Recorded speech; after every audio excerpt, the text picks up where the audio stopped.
પશુ નિયંત્રણ કાયદાના અમલીકરણ માટે રાજકોટ કોર્પોરેશન તંત્ર આવ્યું છે હવે એક્શન મોડમાં। મહાનગરપાલિકાએ ઢોર પકડવા માટે અલગ અલગ વિસ્તારોમાં વહેલી સવારથી જ ટીમો ઉતારી દીધી અને આકરી કાર્યવાહીની શરૂઆત કરી છે। સવારથી જ ગાયત્રીનગર, સહકાર મેઇન રોડ, લીલુડી વોખડી સહિતના જે વિસ્તારો છે ત્યાં કામગીરી હાથ ધરવામાં આવી છે, જેમાં લાયસન્સ વગરના ઘરમાં બાંધેલા પશુઓ પણ પકડવામાં આવ્યા। અત્રે મહત્વપૂર્ણ છે કે 1 જાન્યુઆરીથી 8,000 થી વધારે ઢોરનું રજીસ્ટ્રેશન છે તે થઈ ચૂક્યું છે, પરંતુ હજુ પણ કેટલાક પશુપાલકો એવા છે કે જેમને પોતાના આ ઢોરનું રજીસ્ટ્રેશન છે તે કરાવ્યું નથી અને જે કાયદામાં જોગવાઈ છે કે જે તે પશુપાલક છે તે પોતાની માલિકીની જગ્યામાં જ પોતાના પશુ છે તે બાંધી શકે છે। જો પોતાની માલિકીની જગ્યામાં પશુ બાંધેલા નહીં હોય તો તેઓને કાયમી માટે જપ્ત છે તે કરી લેવામાં આવશે।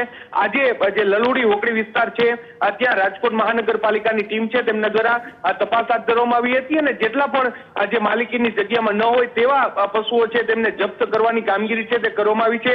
રાજકોટ મહાનગરપાલિકાએ પશુપાલકોને પણ અપીલ કરી છે કે જે પણ પશુપાલક છે તેમને જો માલિકીની જગ્યા હોય તો તેમનું લાયસન્સ અને પરમિટ છે તે લઈ લેવી જોઈએ। ટૂંકમાં રાજકોટ મહાનગરપાલિકા છે તેમના દ્વારા હવે આ ઢોર નિયંત્રણ કાયદાની કડક અમલવારી છે તેની શરૂઆત કરી દેવામાં આવી છે। જી બિલકુલ મોહિત, તમામ ગતિવિધિઓ પર આપ નજર રાખતા રહેજો। તો આખરે આ કાર્યવાહી તો હવે શરૂ કરાય છે, પરંતુ જોવાનું રહેશે કે તેને લઈને કેટલા લોકો એવા છે કે જે હજી રજીસ્ટ્રેશન વગર પોતાના પશુઓને રાખી રહ્યા છે તેનો ચોક્કસ આંકડો પણ સામે આવશે, પરંતુ રાજકોટ મહાનગરપાલિકાએ હવે કડક હાથે કામગીરી શરૂ કરી છે।